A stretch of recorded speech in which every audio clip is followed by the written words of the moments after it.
27th of September, Rabbi Levitt, Horeb.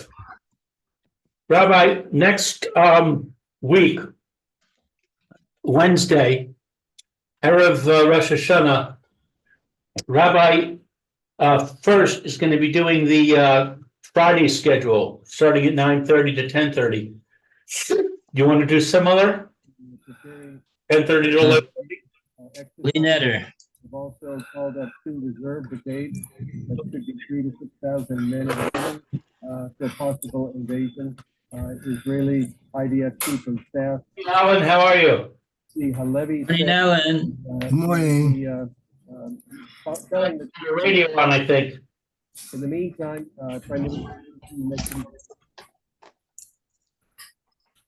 Much better. Okay. All right, so 5:00. No, we're up to. Oh, we already started the next chapter. We read the psukim. For 78? Yeah. So we're talking about don't add on to or take away from, and also to not go veer away from the instructions of the Gedolei Yisrael. So let's see what he has to say about this. 5:06.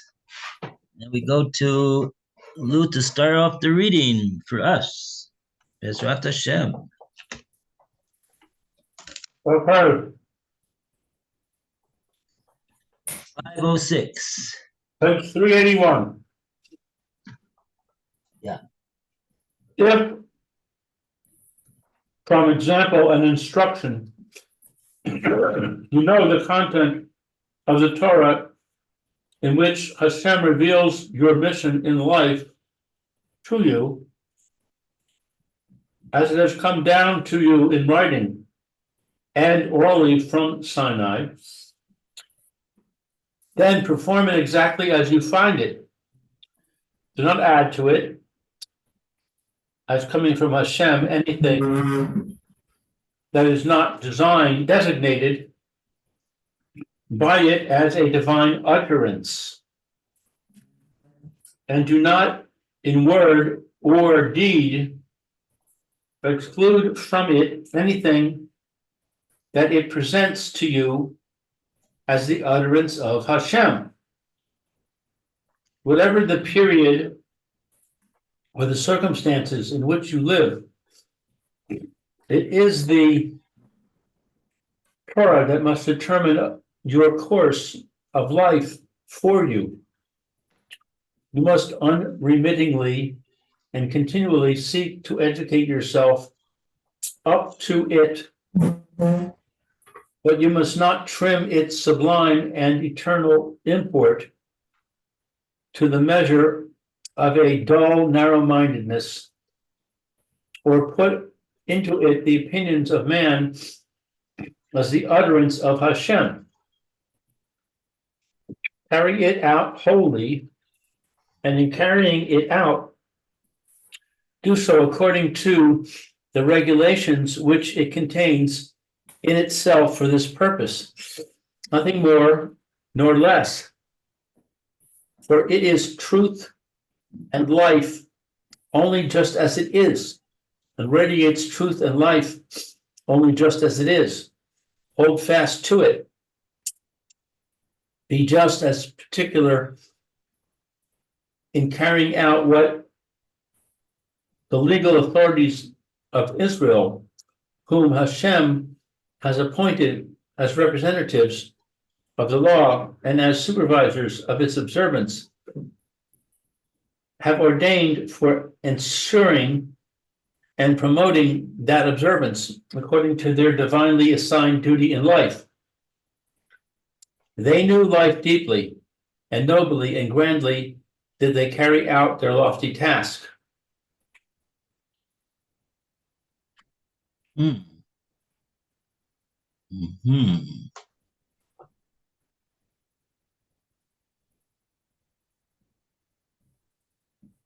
Mm-hmm.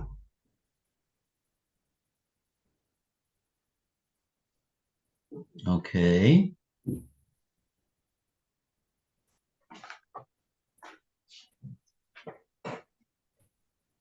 Oh, okay. So he's gonna specify who we're talking about when we say the legal authorities of Israel. Who that refers to? I think it's the next section. Because right, this that we're supposed to carry it out. So this is the point that's coming out so far, that the Torah is not just good ideas and nice things. It's the word of Hashem. That's what we. That's what we. That's what we believe. That's what we know. And so, therefore, by definition, and that's what we are trying to fulfill. We're trying to fulfill the word of Hashem. And so, by definition, anything which is adding on to what the Torah says, or anything which is subtracting, diminishing what the Torah says, is there. Therefore, we're failing to do the Dvar Hashem. That's either way. It's only the Dvar Hashem if it's just as it is. So now we're getting into so then how do we understand the task of the legal authorities of Israel? They're going to be the ones who are going to tell us what it is that the Torah tells us to do. They're not adding on, they're not taking away. That's what I'm assuming. Let's see how he presents this matter. But of course, there's the matter of gezeros and tekanas and siyagim. So that's he's going to talk about right now. How do we understand how those ordinances and decrees, that's not called adding on to the Torah. So we're going to understand that now. 507. We go to Alan. Okay. 507, right.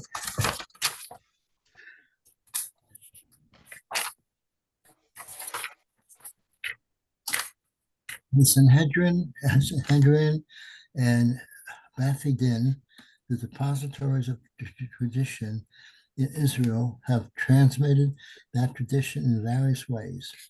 One is as Deraisa, or as Halacha Moshe Misinai. okay. All right. For example, an oral regulation issuing from godlike the written ones. Regulation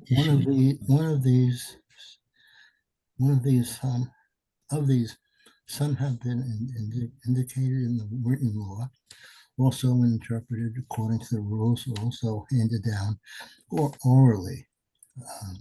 For the confirmation of the oral law and for the verification in cases where tradition has been doubtful in the course of time, while others have been handed down purely oral, and no indication of them is contained in the written law. Another method of transmission is by means of decisions on individual cases made in accordance with prescribed rules of interpretation, modus. The third is the form of siyag and gezerah, sino over, for example, the protection of the laws through the inclusion in what is forbidden, or things which are in themselves permitted but are of similar nature to forbidden things in order to ensure the fulfillment of the law. Finally, there is the takana regulations issued by the rabbis promoting the observance of a law, of which we have many examples in the Midrash and Gemara. Whoever acts contrary to this tradition transgresses these divine commands and prohibitions in view of the fact that the divine commands in the written and oral law are based on the nature of objects concerned, whereas the rules made by our sages as siyag spring not from the nature of things, but from the manner of fulfilling the commandments involved. They themselves lay down the rule. Suffix or derisa, Umrah.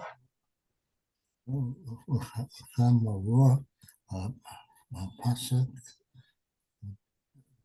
Suffolk the Rabbanan Lakula. that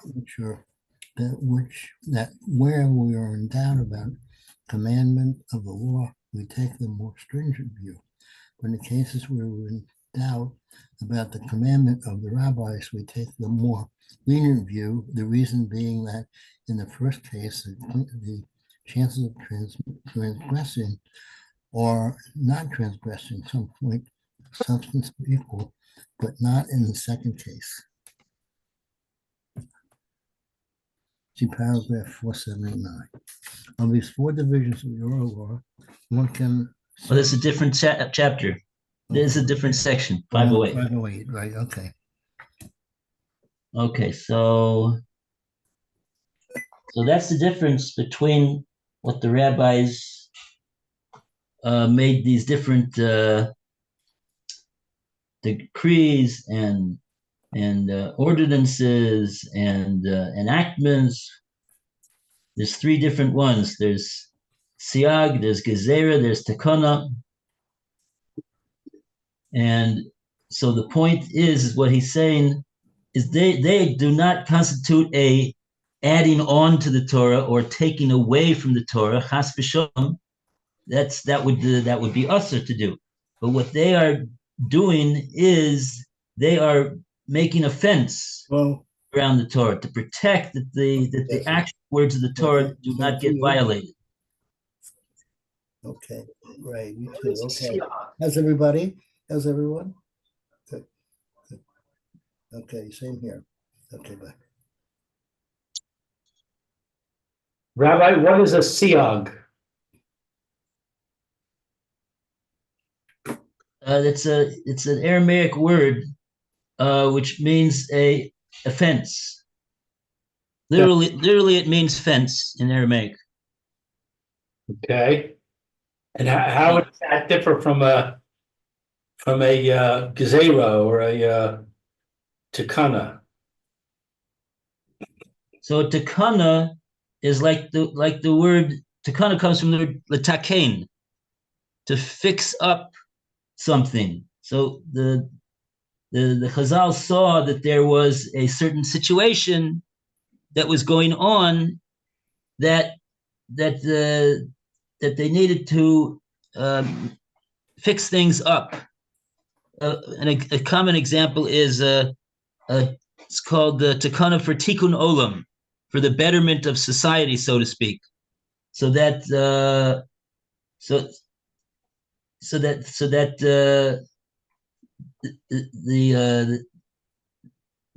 the Torah will be properly observed.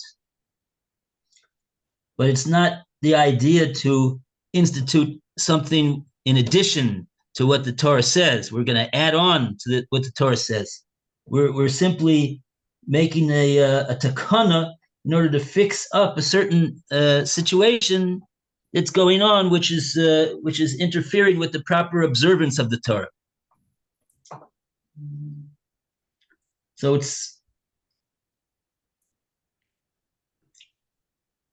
the differences between the three expressions is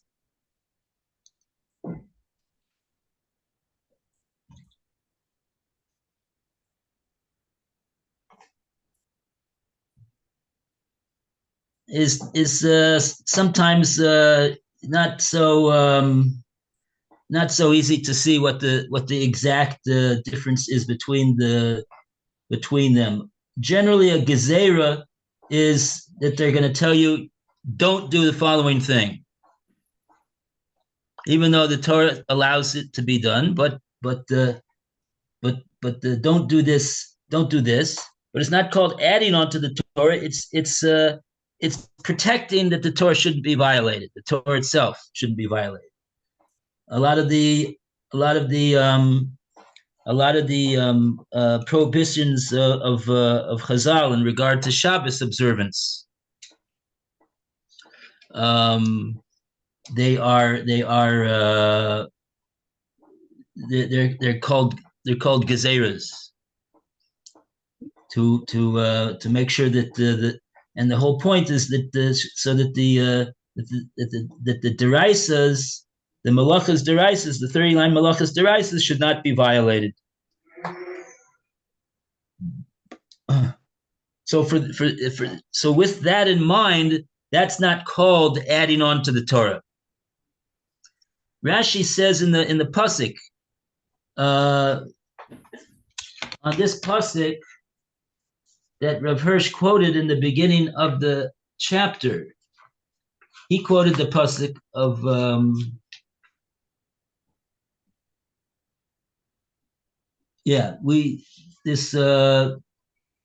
here, you know what? I have a Devarim right here.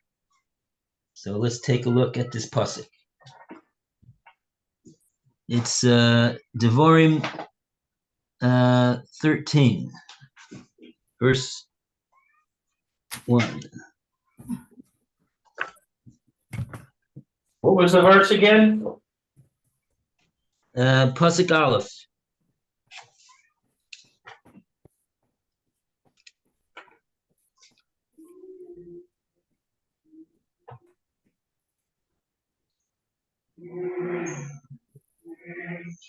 Es kol hadavar asher anoki mataveh eskem oso tishmeru lasos. The whole thing that I am commanding you to keep and to do, in other words, whether I'm telling you to be shomer on something, I'm telling you don't do something, lasos, I'm telling you to fulfill something positively. Negative and positive commandments are alluded to there. Lo tosif alav. Don't add on to that. Velo tigra mimenu. Don't take away, diminish from it either. So Rashi over here gives some examples of what that would be. Rashi says, Lo tosif alav. Chamisha totafos b'tfilin. We have a mitzvah of tefillin that that there's four sections in the Shorosh. There's four sections. You can even see them. They're separate from one another, and they put in the parshios, and there's four different parshios in each one of these sections. So if somebody's going to say, well, if 4 is good, and 5 will be even better. So he's going to invent a new mitzvah and have 5 sections on his tefillin. I don't know what he's going to do in terms of the parsha. He's going to make up a new parsha too, I guess. Whatever. So that's not called protecting the Torah. That's not called making sure that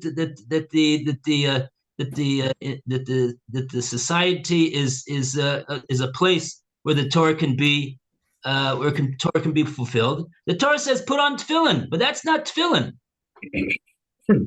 That's somebody else's idea. That's not tefillin. And the same thing for Daled Minim. He wants to add 5 minim, Chamisha minim balulav. That's not about protecting the Torah. That's not about making sure that the Torah is able to be fulfilled. Fulfill the Torah is to have daled minim. 5 minim, that's not fulfilling the Torah at all. So that's the idea of adding on.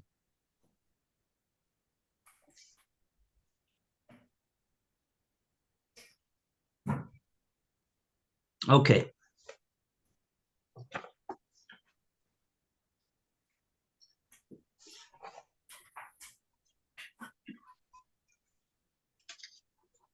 And we come to 508.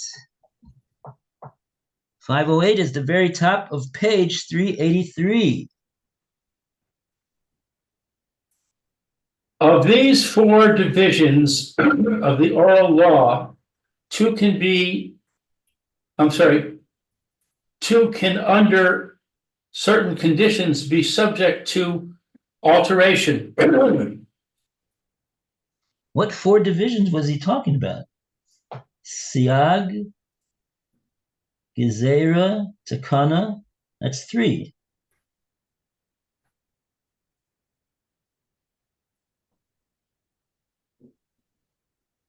Don't know what he means.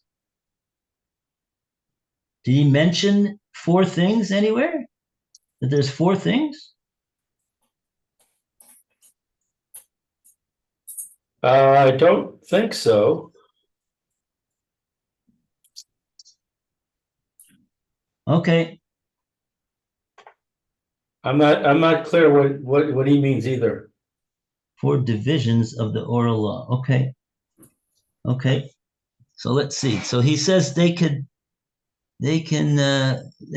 under certain conditions they could be subject to alteration.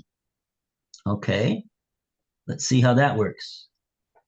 Okay, one, a decision given by one authority in accordance with traditional rules of interpretation can be rejected by another of equal weight if an equally conscientious study of the law has led to a different conclusion, and its view may be followed. In this way, a later court can, by virtue of its interpretation, reject the view of an earlier court. In this way, too, later Tanaim, who, like their predecessors, have received the tradition only orally, examine the decision of earlier Tanaim up to the closing of the Mishnah, in which Rabbi Yehuda Hanasi has made an exhaustive collection of all the traditions preserved up to that time. Similarly, among the Amoraim, who came after the Mishnah, and to whom its explanations had also been transmitted orally, those later, up to the closing of the Gemara, in which the explanations of the Mishnah were embodied, examined the statements of the earlier Amoraim after the model of the Mishnah. And among those who come after the Gemara, whose task it is to explain the Gemara, Meforshim, and collect the final decisions for practical purposes, or it may be to decide according to them any cases which may arise poskim. The latter scholars similarly examine the statements of their predecessors on the lines of the Gemara.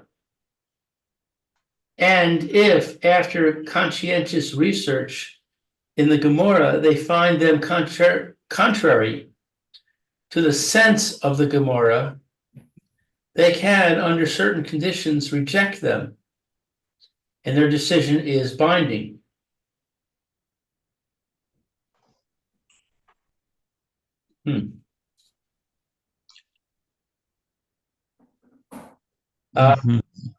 Two, if a court has introduced a takana, and this takana has become rooted in such in a great part of the nation, then even if the circumstances which led to the promulgation of the takana have altered in the course of time,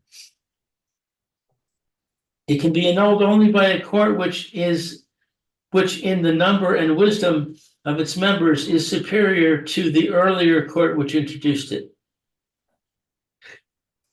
It would seem that the latter court requires equal numbers and equal standing in order to endow it with the competence of the earlier court, and then even greater power of judgment in order to determine whether all the circumstances which gave occasion for this sakana regulation have vanished for good from the life of the community, and to survey carefully all the consequences which may follow the annulment, seeing that generally speaking, a conscientious annulment demands perhaps greater wisdom than a conscientious imposition.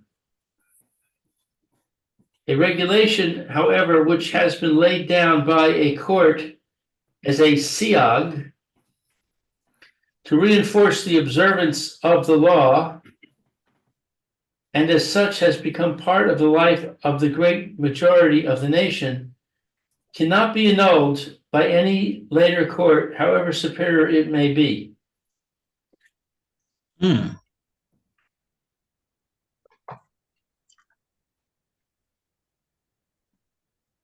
So there you see a difference between a siag and a takana, at least one difference. That theoretically the takana is capable of being taken down, whereas the siag cannot be annulled by any later court, however superior it may be.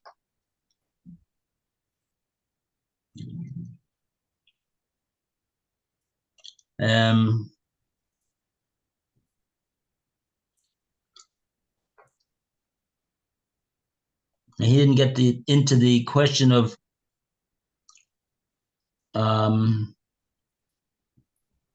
apparently it's in the power of the court that's making the siag or making the takana that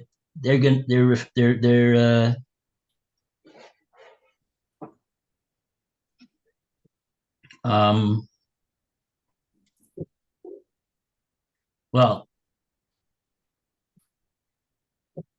if they understand that what they're doing is they're making a siag, so then that means that it's final. It's not going to be any changes. And if they understand that what they're doing is making a takana, so then that would theoretically be subject to annulment.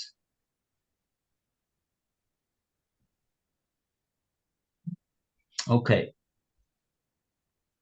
I had understood that because of the principle of Yuridas Hadoros, that you cannot have a later court that's superior to an earlier court.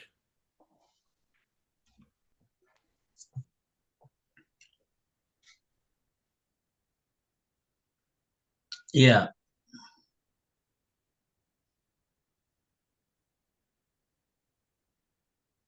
Well, today there's certainly nothing that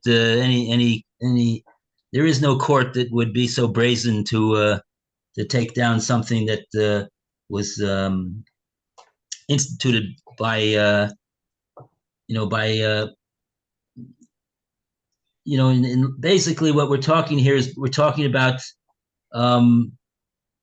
takanas at the time of the Mishnah and the Gemara. So we're not tampering with anything that they did, and we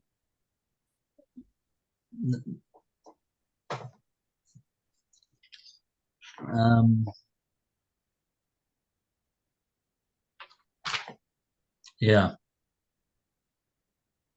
I'm just trying to think of a case where a later Bezdin annulled what a previous Bezdin had made. It's I think you have to look far and wide in order to find such a thing altogether.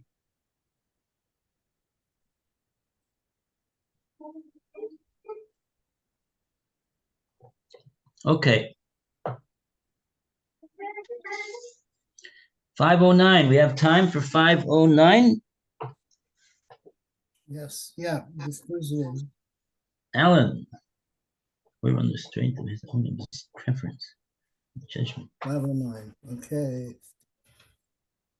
Whoever on the strength of his own preference or his own judgments rejects the authority of our sages, and with it all that comes under the heading of all law, excludes himself, therefore, therewith, from the brotherhood of Israel. But his children and descendants who have been brought up in such views have fallen into these erroneous ways through no fault of their own, are erring Israelites whom it is a duty to bring back to better ways by peaceable instruction. Relations between written oral law, Tukana, and Gezerah, etc., require more detailed treatment. Here, what has been said above must suffice.